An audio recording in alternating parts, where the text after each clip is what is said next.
आप सभी को नमस्कार। आज हम चर्चा करेंगे मैथिली शरण गुप्त कृत पंचवटी पर। पंचवटी मैथिली शरण गुप्त की रचना है और मैथिली शरण राष्ट्रकवि मैथिली शरण गुप्त का जन्म सन 1886 ईस्वी में चिरगांव जिला झांसी में हुआ था। इनके पिता सेठ रामचरण जी राम भक्त और काव्य प्रेमी थे। उन्हीं से गुप्त जी को काव्य संस्कार प्राप्त हुआ। इन्होंने कक्षा 9 तक ही विद्यालयी शिक्षा प्राप्त की थी, किंतु स्वाध्याय से अनेक भाषाओं के साहित्य का ज्ञान प्राप्त किया। इन्होंने बचपन में ही काव्य रचना करके अपने पिता से महान कवि बनने का आशीर्वाद प्राप्त किया। महावीर प्रसाद के संपर्क में आने के बाद उनको अपना काव्य गुरु मानने लगे। पैतृक संपत्ति के रूप में प्राप्त गुप्त जी के संस्कार को द्विवेदी जी ने संवारा एवं सजाया। द्विवेदी जी के आदेश पर गुप्त जी ने सर्वप्रथम भारत भारती नामक काव्य ग्रंथ की रचना कर युवाओं में देश प्रेम की सरिता बहा दी। गुप्त जी गांधी जी के स्वतंत्रता आंदोलन के प्रभाव में आए और उसमें सक्रिय भाग लिया। इन्होंने देश प्रेम, समाज सुधार, धर्म, राजनीति, भक्ति आदि सभी विषयों पर रचनाएं भी की और उसके बाद राष्ट्रीय विषयों पर लिखने के कारण ये राष्ट्रकवि कहलाए। सन 1948 में आगरा विश्वविद्यालय तथा सन 1958 में इलाहाबाद विश्वविद्यालय ने डिलिट की मानद उपाधि से सम्मानित किया। उसके बाद ये राज्यसभा के सदस्य भी रहे। इनका देहावसान 12 दिसंबर सन 1964 ईस्वी को हुआ। इन्होंने अद्वितीय कृतियों का सृजन कर संपूर्ण हिंदी साहित्य जगत को विस्मित कर दिया। खड़ी बोली का स्वरूप निर्धारण और उसके विकास में अपना अमूल्य योगदान दिया। इनके महाकाव्य हैं साकेत और यशोधरा, खंडकाव्य में जयद्रथ वध, भारत भारती, पंचवटी, द्वापर, सिद्धराज, ऐसी बहुत सारी रचनाएं हैं। कविताओं का संग्रह है उच्छावास, नाटक है रंग में भंग, राजा प्रजा, वन वैभव, पत्रों का संग्रह है पत्रावली। इनकी भाषा शैली गुप्त जी ने शुद्ध साहित्यिक और परिमार्जित खड़ी बोली में रचनाएं की हैं। इनकी भाषा सुगठित एवं ओज एवं प्रसाद गुण से युक्त है। इन्होंने अपने काव्य में संस्कृत, अंग्रेजी, उर्दू एवं प्रचलित विदेशी शब्दों का भी प्रयोग किया। इनके द्वारा प्रयुक्त शैलियाँ प्रबंधात्मक, उपदेशात्मक, विवरणात्मक शैली, गीत शैली तथा नाट्य शैली वस्तुतः आधुनिक युग में प्रचलित अधिकांश शैली को गुप्त जी ने अपनाया। तो आज हम पंचवटी के प्रथम पद पर चर्चा करेंगे, जो कि मैथिली शरण गुप्त राष्ट्रकवि मैथिली शरण गुप्त द्वारा रचित है।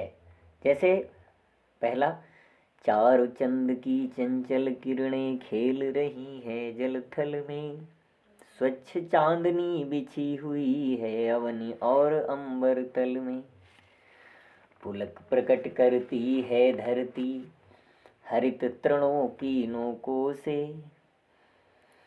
मानो झूम रहे हैं तरुभी मंद पवन के झोंकों से। तो इसमें जो चारु शब्द का प्रयोग है, चारु माने सुंदर, अवनि माने धरती और पुलक माने रोमांच। तो संदर्भ इसका है कि प्रस्तुत पद्यांश, गद्यांश गद्य के लिए, पद्यांश पद्य के लिए, काव्य के लिए। प्रस्तुत पद्यांश हमारी पाठ्य पुस्तक की पंचवटी शीर्षक कविता से लिया गया है। इसे राष्ट्रकवि मैथिली शरण गुप्त ने के पंचवटी नामक काव्य में से अवतरित किया गया है। इस गद्य में पंचवटी नामक स्थान के प्राकृतिक सौंदर्य का वर्णन, इस पद्य में पंचवटी नामक स्थान के प्राकृतिक सौंदर्य का वर्णन किया गया है। पंचवटी की सुंदरता इस पद में प्रस्तुत की राष्ट्रकवि मैथिली शरण गुप्त जी ने। गुप्त जी कहते हैं कि जल और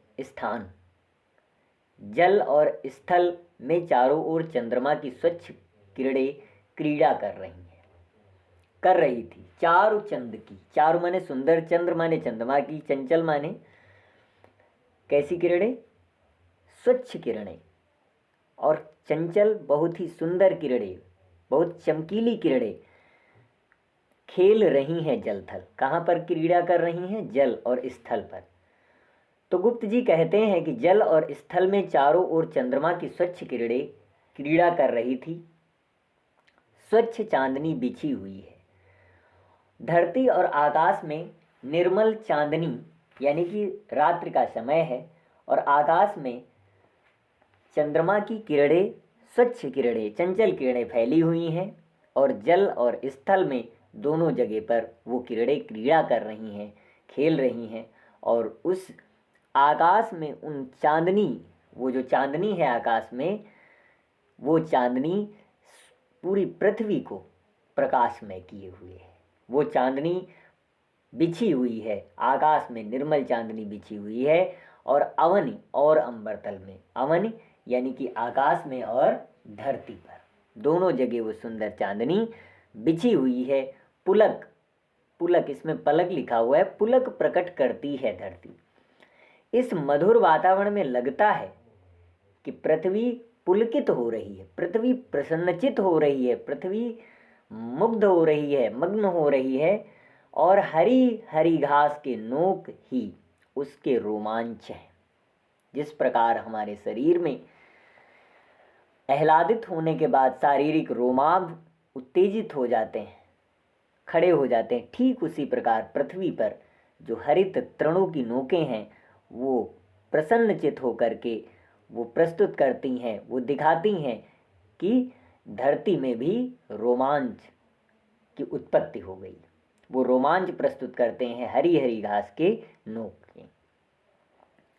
मानो झूम रहे हैं तरु भी और मंद मंद गति से सुगंधित, मंद मंद गति से सुगंधित वायु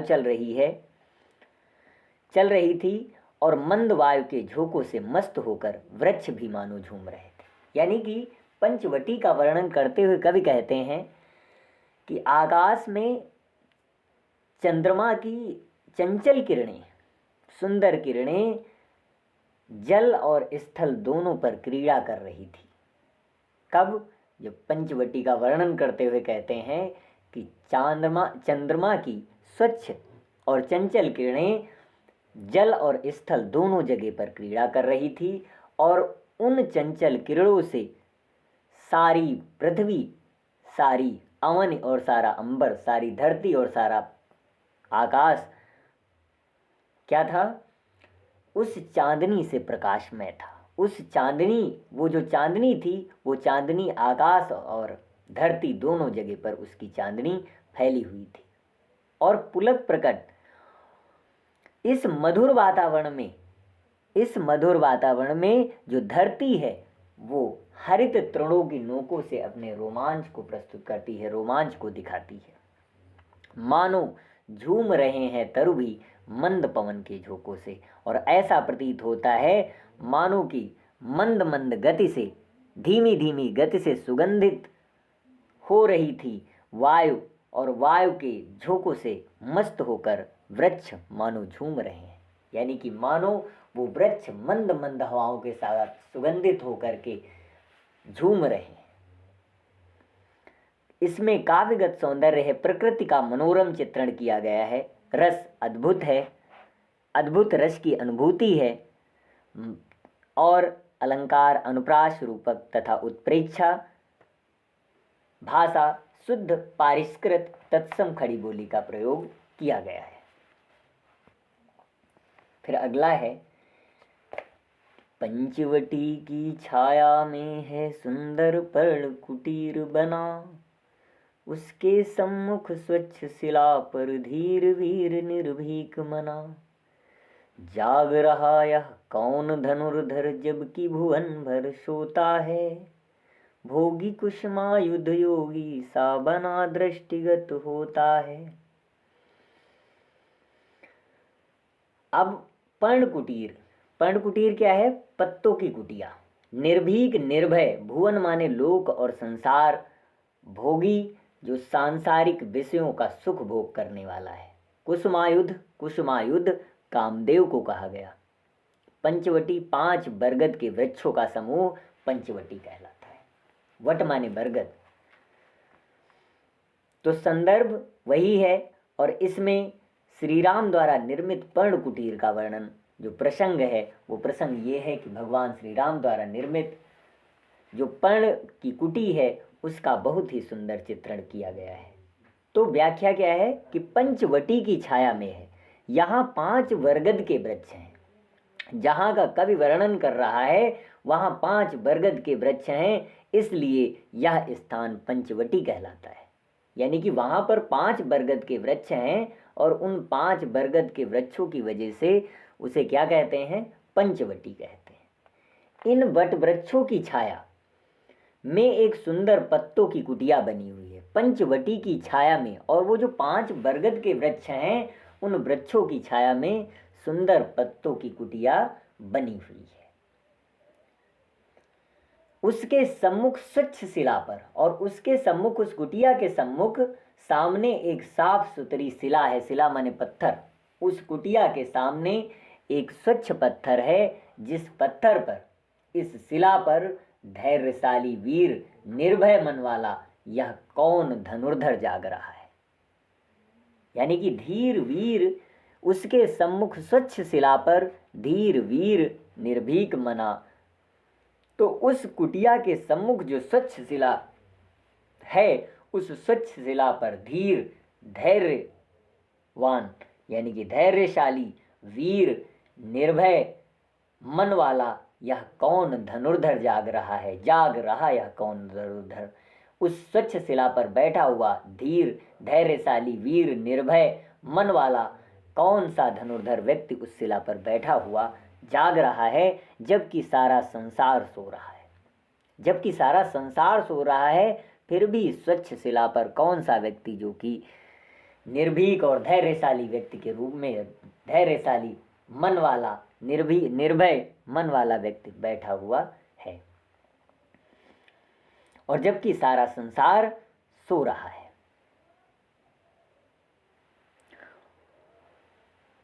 फिर भोगी कुसुमायुध योगी सा बना दृष्टिगत होता है, और ऐसा दिखाई देता है कि जैसा सांसारिक सुखों का भोग करने वाला, सांसारिक सुखों के भोग की कामना करने वाला कामदेव योगी बनकर यहाँ बैठा हुआ है। और ऐसा प्रतीत होता है कि जो यह व्यक्ति शिला पर बैठा हुआ है, ये सांसारिक सुखों का भोग करने वाला व्यक्ति है।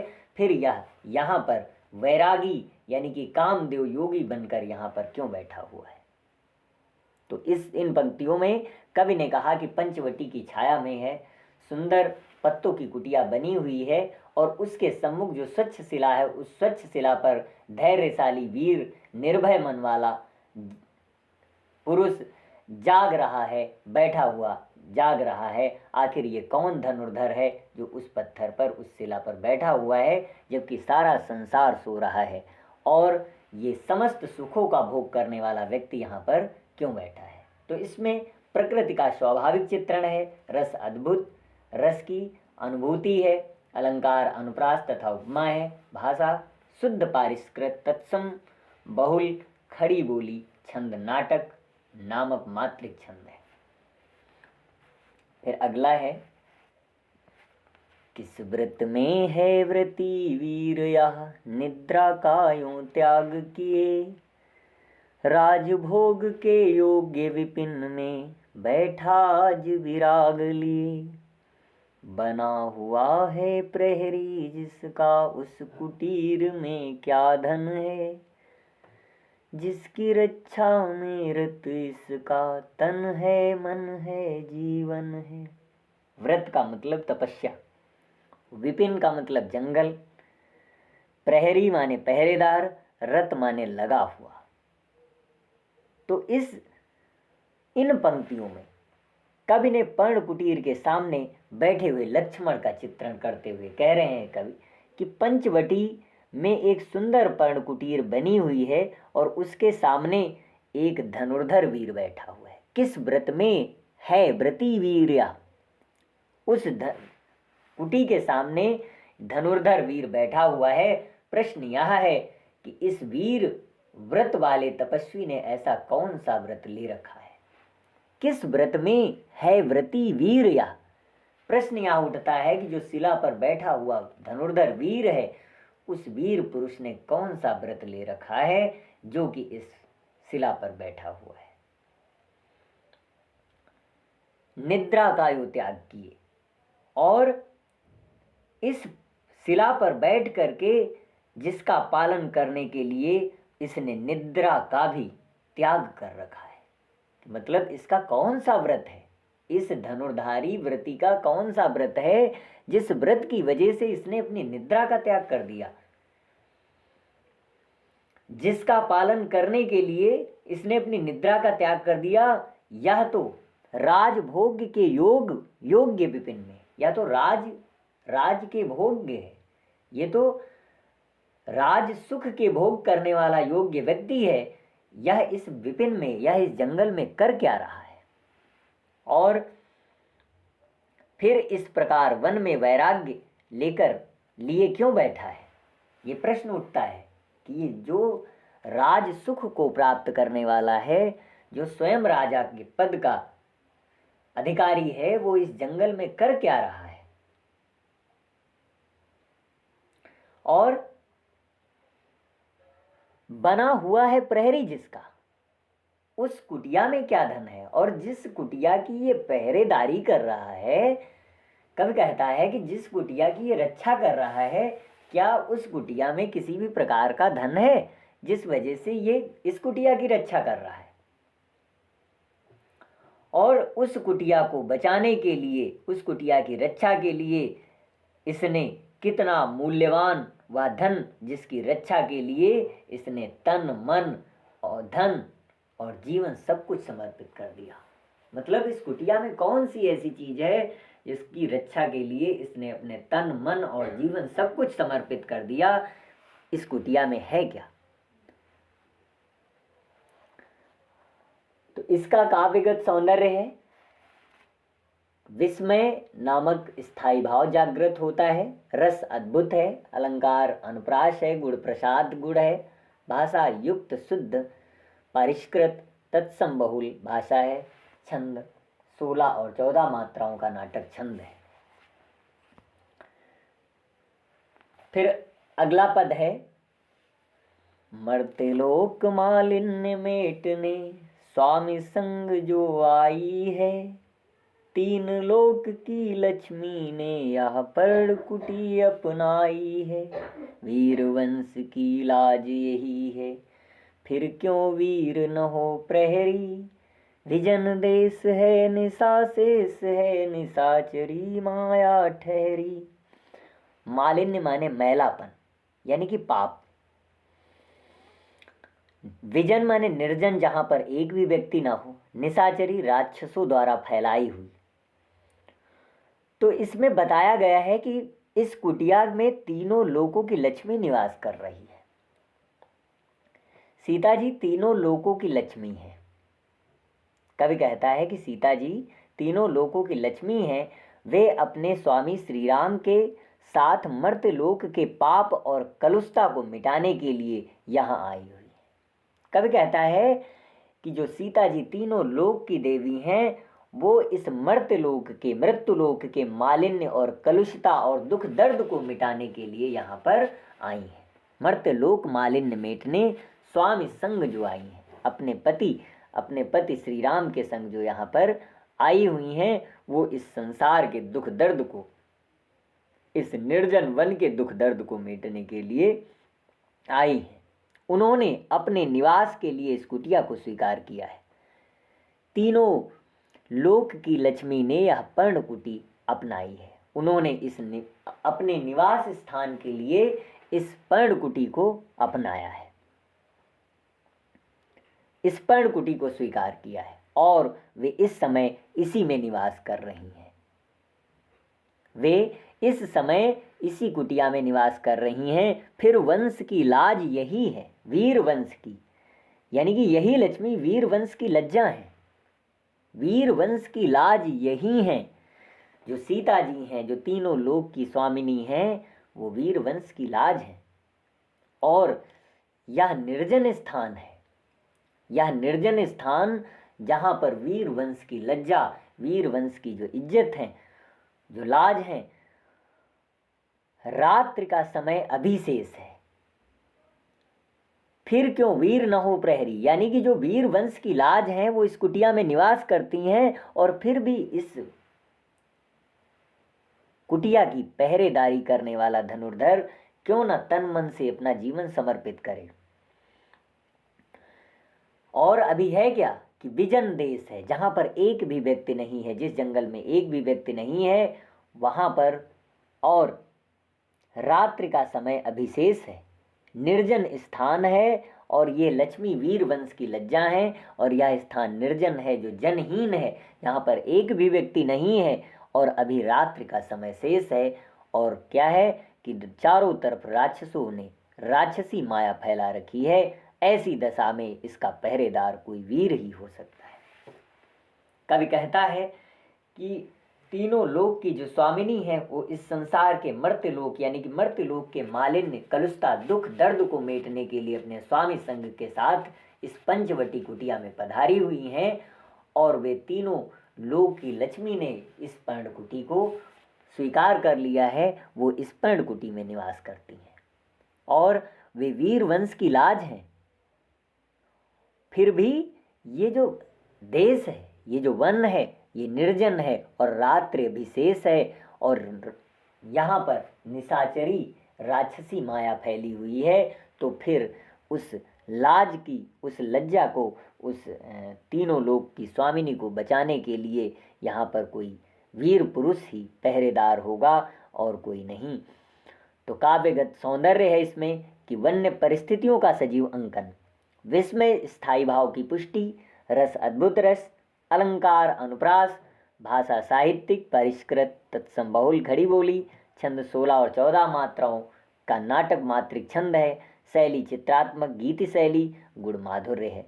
तो आज के वीडियो में बस इतनी ही चर्चा करेंगे, शेष बचे 5 और पद अगले वीडियो में चर्चा करेंगे। आप सभी को धन्यवाद।